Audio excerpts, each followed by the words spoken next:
In this video, we're going to speak about drum fills. My view of a drum fill is a creative little combination of strokes around the kit that connects two different parts of the song. So it can either connect an intro to a first verse, or the end of the first verse to the pre-chorus, or to the chorus, or to the bridge. You can put it anywhere in the song to connect two parts to each other. It can be in the middle of a verse to connect the first part of the verse to the second part. It doesn't matter. But my approach to filling is a unique set of strokes placed around the kit to creatively connect two different parts of a song. A lot of people struggle with fills. I get so many emails about people saying they don't know how to write fills. How do I write fills? How do I know when a fill sounds good? Like, how do I know when it complements a song, when it works with the song? So I think this is a really cool topic to be speaking about. I am stoked to tell you guys about the fill Shizzle system, which is a nice step-by-step little list that you can follow if you have a problem to write fills and if you've never played fills before. It's a really nice introduction. I think it's foolproof. It's really simple, and I think it's a nice way to get used to the idea of connecting different parts of a song with what we call a drum fill, which in its essence is just strokes on the kit creatively placed to create a nice little pattern that connects two parts of the song. So if you struggle with fills, if you've actually never kind of felt comfortable with them before, the fill Shizzle system is really simple. It's incredibly simple. And if you start with the first step and you work through it really slowly, I am sure that at the end of it, you'll feel comfortable with the idea of creating fills. But like I said, it's extremely simple. So if you have been playing for a few months, it might be maybe a little bit too simple, but the idea behind it is it's a foolproof method of writing your own fills. So let's get right into it.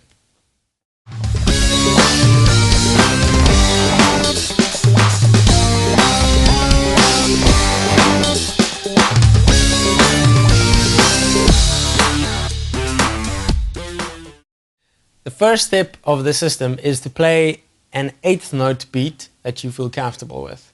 Don't be too intimidated by eighth note beat. I'll just play you which eighth note beat feels most comfortable to me, and then we can work from that. So this is what my example of the most basic eighth note beat that I feel comfortable with sounds like.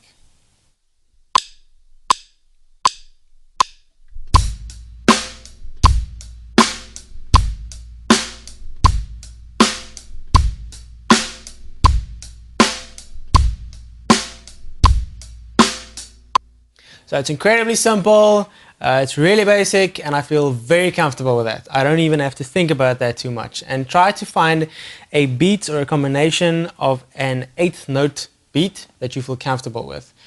Don't worry about making it too complicated. I actually advise you to take something incredibly simple. That is what I feel comfortable with, so I'm going to use that throughout this system. So that's step one. Step two is to keep that eighth note feel going on your right hand, but to stop the kick and the snare and to hit any drum 8 times. So what I'm going to do is I'll play that same beat again, but I'll stop the bass drum and the snare drum, and I'll just move my right hand from the hats to the snare drum and just hit the snare drum 8 times and then go back into the beat. I know it sounds all complicated, but if I play it, you'll know exactly what I mean. Just start with a beat that you feel comfortable with and listen to what this sounds like.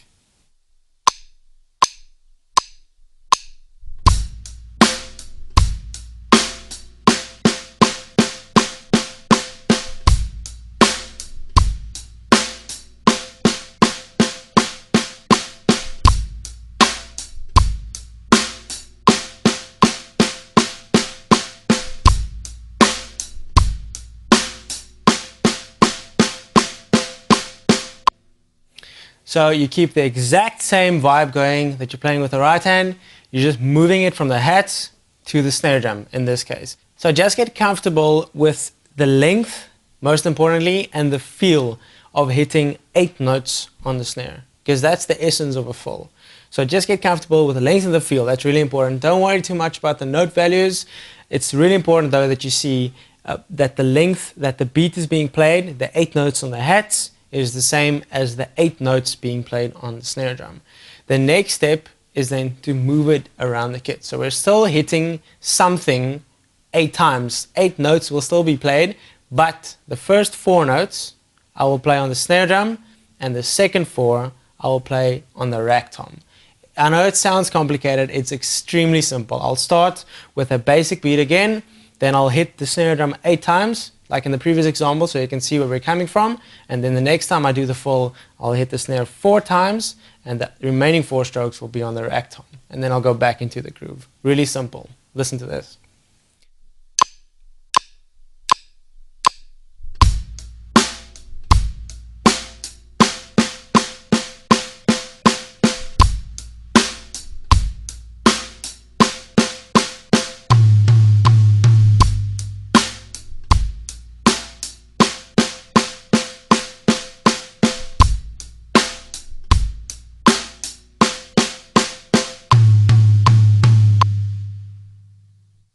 So it's still the same pattern. Right hand is playing the exact same amount of notes. I'm just moving it from the hats to the snare, like in the first example, and then I'm splitting it up between the snare drum and the rack tom. 4 on the snare, 4 on the rack tom.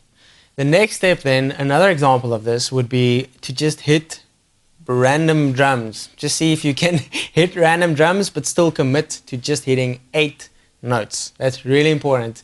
Just get used to the length of that fill. So I'm still going to play the same beat. I'll do 8 just on the snare to get you comfortable again, like in the first example, and then let's move around the kit like friggin' randomly. I'm just going to hit any drum that I feel like hitting, and I'll still hit it just 8 times and come back into the groove. So listen to what this sounds like.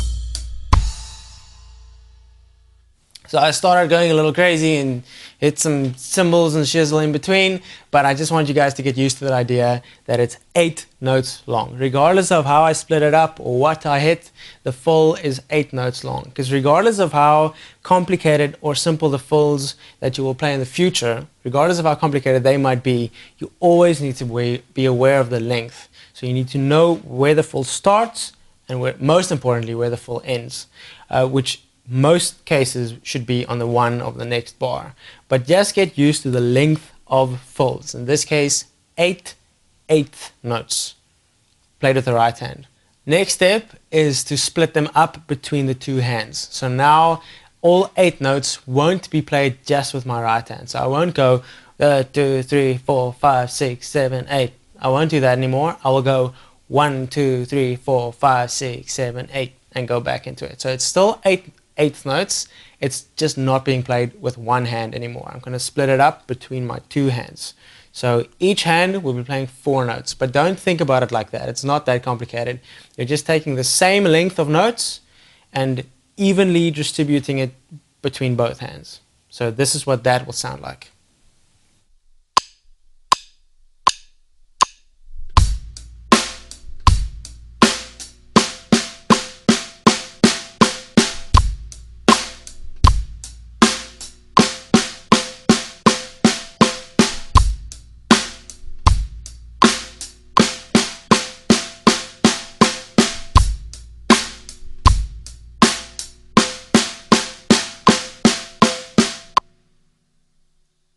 So that's just staying on the snare, same amount of notes, split up between my 2 hands. So it's not being played with one hand anymore.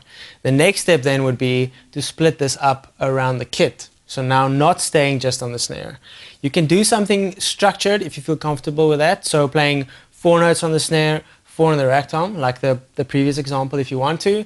Or you can split it up randomly if you feel comfortable with that. I'll just start with doing the exact same example like the previous one that I did with one hand, with 4 being played on the snare and 4 on the rack tom, but now I'll play it with 2 hands. So it's the same example, but 2 hands instead of just the right hand.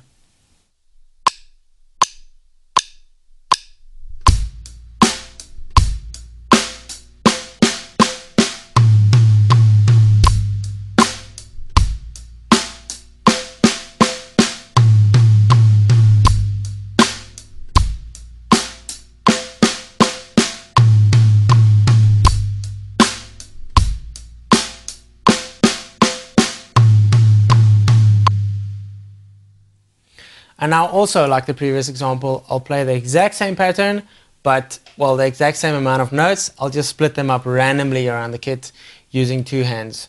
It's going to be a little bit more complicated because it's both hands now. And I know that if you start playing your left hand like mine was, and kind of still is super stupid. So I'm going to keep it simple. I'll just stay between the snare drum, the rack tom, and the floor tom. I won't even go into the cymbals. I'll just split it up between the 2 hands, still play 8 notes, but I'll split it up between snare, rack, floor tom. But I'll keep it simple.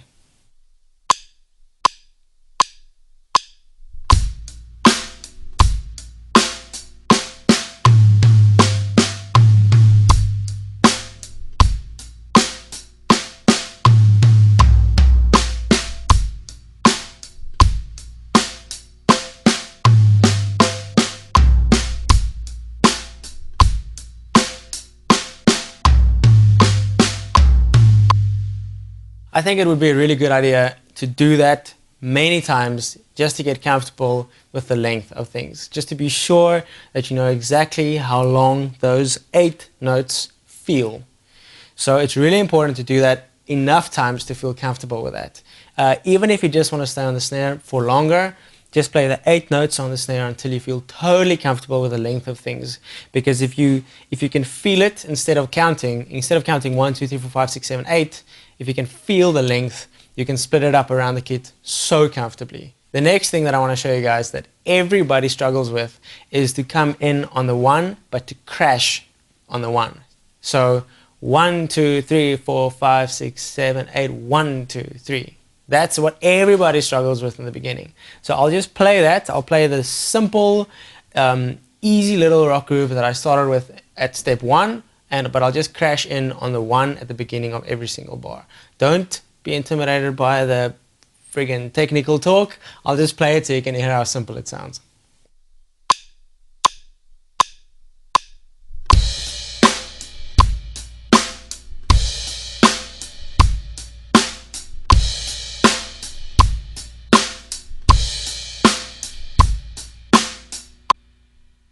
I'll just play that as slow as I can so that you can see exactly what happens and where the right hand moves, because that's where the trick comes in. The pattern on the kick doesn't change, the pattern on the snare drum doesn't change. The only thing that changes is the fact that the right hand moves to the crash on the 1 and then back to the hats on the 2. Remember, these are all 8th notes. So you're still counting 1, 2, 3, 4, 5, 6, 7, 8. 1, 2, 3, 4, 5, 6, 7, 8, 1. If you want to count, that's awesome. I would suggest counting in the beginning just to get used to where the things are placed. But like I said, if you play it enough times, you'll start feeling it. You won't have to count anymore. But I'll just start at the same tempo and then I'll slow it right down so you can see exactly when and where my right hand moves in terms of the 1, 2, 3, 4, 5, 6, 7, 8.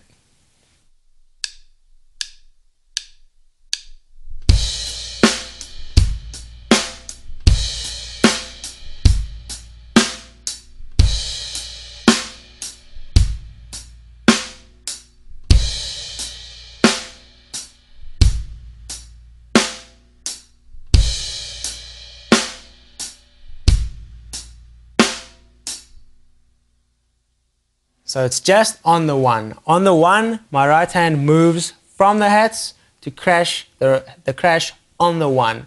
On the 2, it's back on the hats again. So it's just for that 1 count that it moves.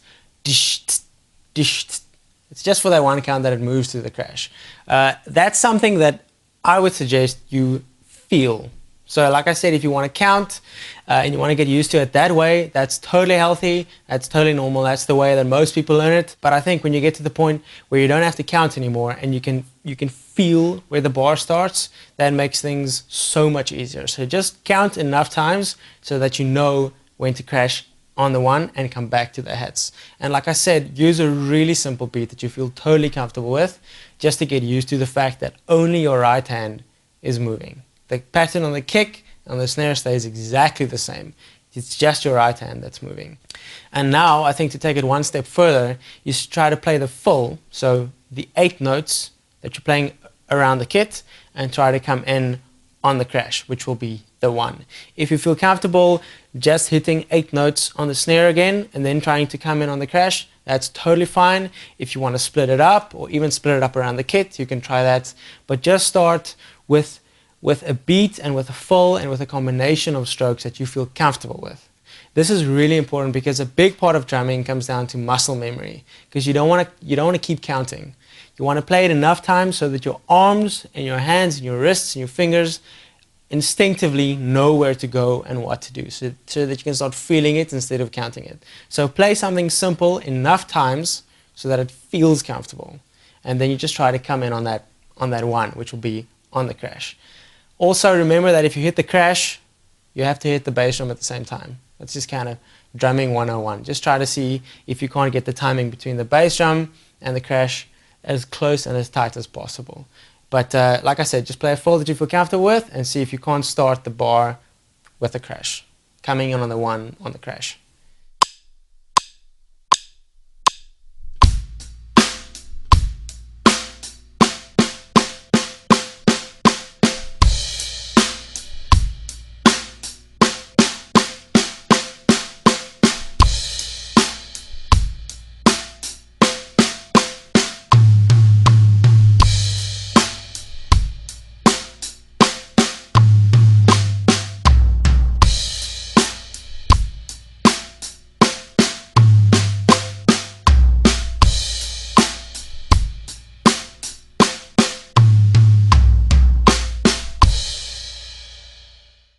So the next step is a little bit more complicated. I think it would be a very good idea to play that first part enough times to totally feel comfortable with it before you move on to this.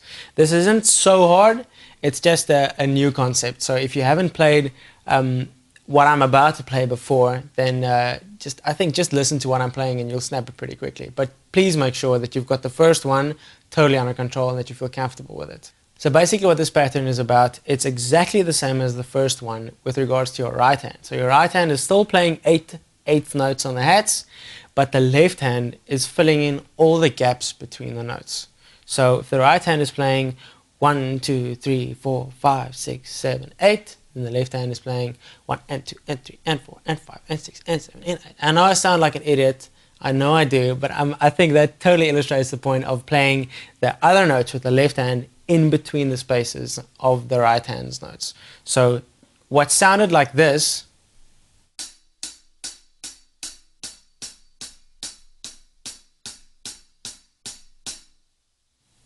will now sound like this.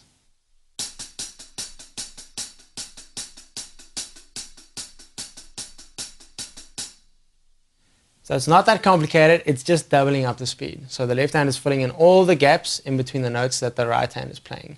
Now you just use that pattern along with the same beat that you used in the first example. I'll start with the beat that I played with the 8th notes being played with my right hand, and then I'll move into what we're now going to call 16th notes being played with both hands. So I'll start with the first example and then move into this one.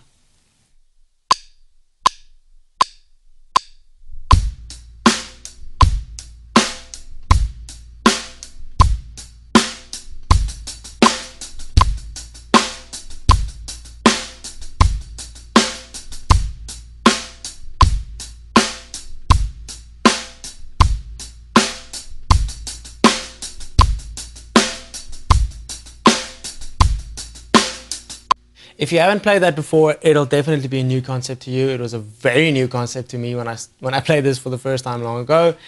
So I think the best way to get this on a grips is just to play it slowly, super slow. Just play the eighth notes beat, the boom, ba, boom, ba. In my case, that's the one that I chose. Just play the beat that you chose at normal speed, slowed way down, where you feel totally comfortable with it, and then bring in that left hand to get that to get that feel. Just play it enough times to get comfortable with it, because that's what we're going to use from this time onwards. But like I said, play the first ones until you feel comfortable with them. That's totally crucial to this before you move on to what we're now going to call the 16th note pattern on the hats. Now we're going to do exactly what we did in the first example. We're going to move what's being played on the hats to the snare for 8 eighth note counts. I know that sounds complicated, but it's just easier to count 1, 2, 3, 4, 5, 6, 7, 8 than to count 1, 2, 3, 4, 5, 6, 7, 8. No. It's just easier for me. So I'm just focusing on my right hand, because my right hand is playing the exact same thing. 1, 2, 3, 4, 5, 6, 7, 8. The left hand is just kind of by total coincidence hanging around and just filling in the notes, but I'm not concentrating on my left hand. I'm just thinking about my right hand. So you're just taking this pattern, 1, 2, 3, 4, 5, 6, 7, 8, and moving it to the snare drum for 8 counts. I know it sounds complicated, but just hear what it sounds like and you'll see it's totally simple.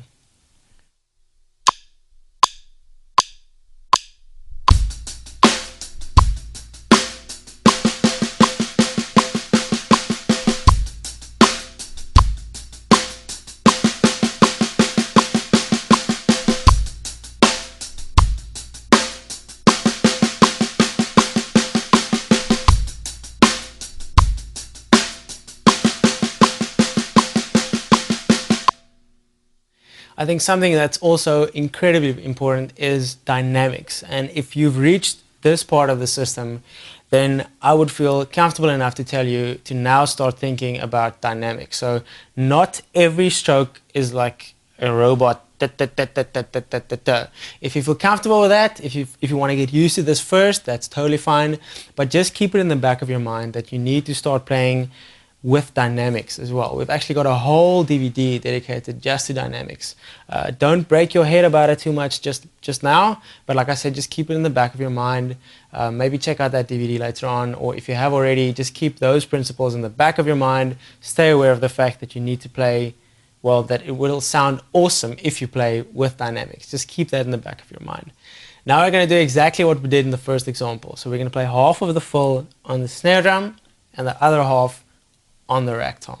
I'm not going to get into exactly how many counts we're playing where, because I really want you guys to get used to the length of things, like the way, how long they feel, not how long they are when you count. If you feel uncomfortable with that, if you're not at that stage where you can kind of guess how long they are and kind of feel it, then if you really want to count, then we'll be playing 8 notes on the snare and 8 on the rack tom. But since we're playing in 16th notes, it'll still be 8 eighth notes long. Sheesh, that sounds complicated. It's not complicated. I don't want to confuse you. So I'm just going to play it and see if you can feel how long they are. It's exactly the same length as the beat and the full in the first example. We're just doubling up the hands. So this is what it sounds like.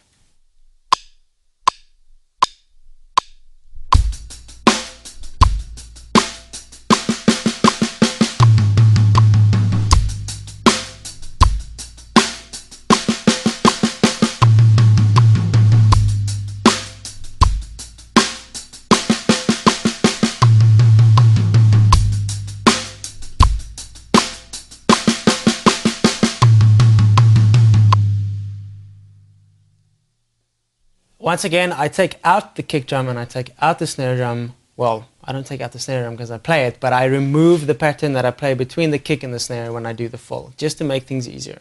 Because I just want to focus on the full. I just want to get my muscles and my arms and my hands used to the length of the notes that I'm playing. So don't even worry about continuing the pattern between the kick and the snare drum. Just think about how long it needs to be and how it feels to split that up on the snare drum and on the rack tom. So now the next step, like the first example once again, is just to move them around the kit randomly. Because I'm playing a lot more notes now, I'm going to keep it on the toms once again. I don't want to overcomplicate it by moving it in complicated ways around the kit, so I'll just keep it on snare, rack tom, and the floor tom. But I'll be playing exactly the same pattern. It will be exactly the same length. I'm just splitting it up around the kit. And once again, please make sure that you're used to and comfortable with everything up until this point before you move on. You're really just going to get demotivated if you struggle with this. So rather just make sure that you've got everything before this totally under control before you move on, because this is where things get pretty interesting if you've never played these kind of folds before.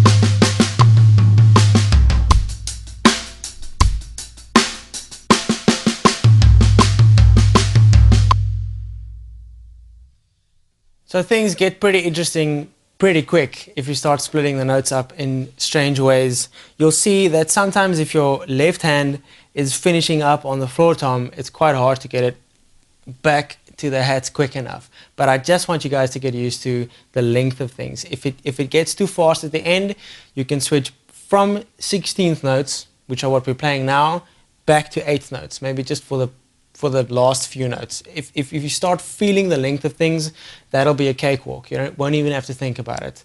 But just stay aware of the fact that that's how long the fill is. So you can start messing around within that grid if you start feeling comfortable with that.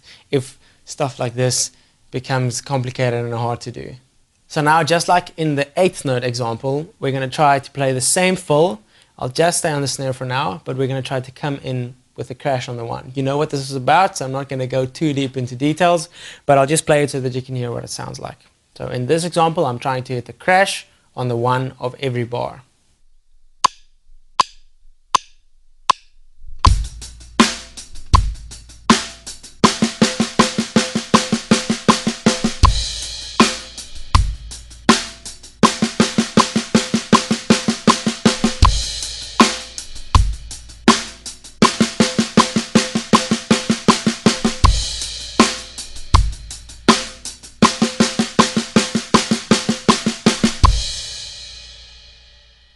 I actually didn't hit the crash at the end of every single bar. I hit the crash at the end of every fill, but you get the idea. That's the trick, to hit the crash on the 1 after the fill. Another thing that's really, really important, and something that stays important regardless of how complicated your fills get in the next few months or the next few years, is to stay on the grid. And by that, I mean to always be aware of where the 1 is. So where the beginning of the next bar after the fill has ended. So what I used to do when I started filling around the kit was I would play a beat and I would be pretty solid with the beat, like I would be pretty comfortable and pretty tight, but if I started filling, I would speed up. And that just sounded horrible. It sounded horrible when I played along to music. It sounded horrible when I played along to other musicians. So it's really important to stay aware of where the 1 is, where the fill ends. Just stay on the grid. There are many ways of doing this. If you keep time with your left foot on the hats, just make sure that you stay on the count. Just stick to the grid. It gets pretty abstract when you start playing 8th note triplets and 16th note triplets, but in essence, you always need to stay on the grid and always need to stay aware of where the 1 is or where the fill ends. It needs to be on time. Every single stroke needs to be on time. Otherwise, the fill does not sound good. Now the next step is to play the same fill, so the same amount of notes, still sticking to that 16th note pattern and maybe splitting it up around the kit, but removing some of the 16th notes. It's incredibly simple. It's a really easy technique, but you'll immediately hear it gives the fill a totally different vibe. Totally different vibe. So I'll play the same pattern on the hats and I'll just move it to the snare. So playing the full pattern on the snare before I go back to the hats, but I'll just remove a few strokes. I'll start with a normal pattern, playing all of them on the snare, and then the next time when I come around again, I'll start removing strokes. You'll see it gives it a totally different vibe. It's such a simple technique, but it completely changes the feel of the fill. So that's what this sounds like.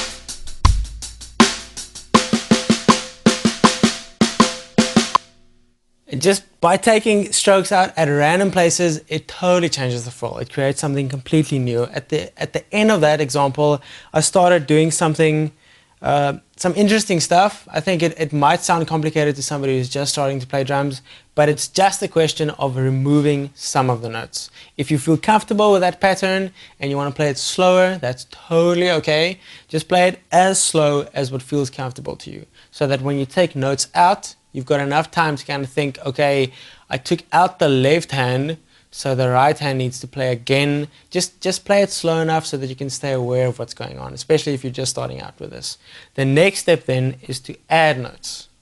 And the only way that we can add notes, obviously, because we're playing full 16th notes, is to add 32nd notes. So in the same way that we added notes with the left hand onto the 8th notes. Remember, we were playing the 8th notes and then we added the 16th notes in the gaps in between. We kind of pushed more notes into it. That's what we're going to do now with 32nd notes, because we're already playing in 16th notes. Since we're occupying all the 16th notes of the bar, there isn't space for more, so the only way we can get more notes in is to squish some 32nd notes in. So that's the next step. So let me just play an example of playing the same pattern on the hats and the snare and the bass drum, but adding a double stroke with my left hand. So now the left hand won't be adding one 16th note, it'll be adding two 32nd notes. I know it sounds complicated again if you haven't heard these kind of things before. It intimidated me in the beginning as well, but I'm sure that if I play it, you'll know exactly what I mean. Just get used to the sound of things, like I said. So I'll be playing the exact same example, and then I'll move into adding those two little 32nd notes with a double stroke. After this, I'll play it again, but I'll slow it right down so you can see exactly what my left hand is doing at a low speed. So that's what this will sound like.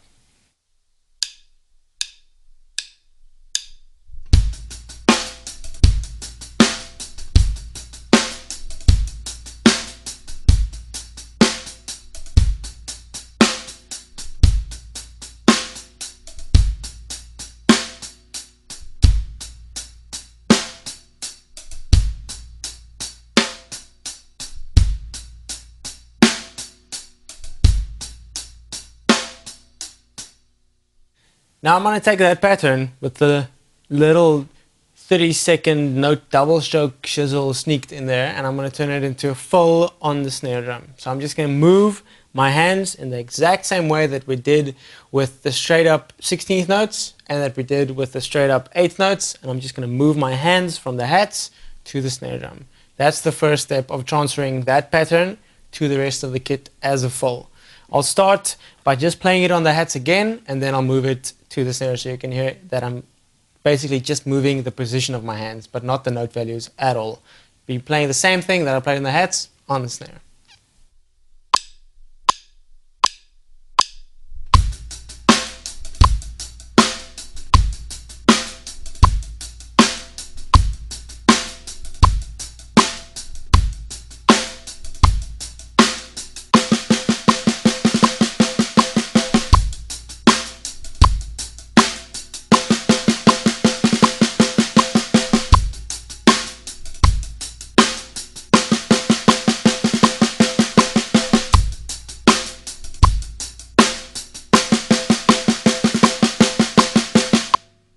So simple enough, taking the exact same pattern, moving it onto the snare. Next step then, same as in all the other examples, would be to move it around the kit. Since the toms are tuned pretty low, I don't feel comfortable about playing a little double stroke on them, so I'll keep the double stroke on the snare drum. That's what feels comfortable to me, but I'll just move my right hand around the toms, maybe try to do some creative little things by adding the double stroke right before I go to a tom or something like that. But I'll use the exact same pattern. I won't change anything to the pattern. I will just change where I move my hands. So my hands will be doing the exact same thing, just on different drums. So that's what this will sound like.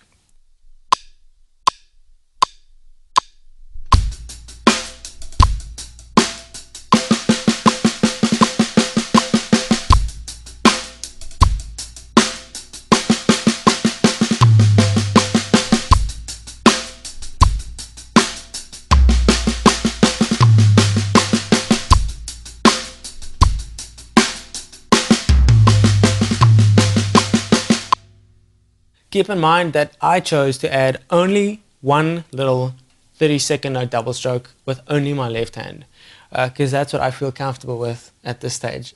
If you maybe feel comfortable with adding more double strokes, you're totally welcome to do that. Just stay on your comfort level and in your comfort zone for now. You can move on to more complicated stuff later on, especially when you start splitting that pattern up around the kit to play more complicated fills, but just play within your comfort zone. As long as you know that almost the most important thing about playing drum fills around the kit is to be able to feel how long they are. So how long certain patterns are, how long it will take to play a certain pattern between the two hands around the kit. In other words, where you're going to finish, where and when you're going to finish. That's really important. Stay aware of the grid and stay on the grid. Every note needs to be on time. So that's the last stage of the full Shizzle system. And if you feel uncomfortable with any part of it, then just go back to the beginning and go through it again slowly. And I'm sure you'll be writing some pretty sweet fills in no time.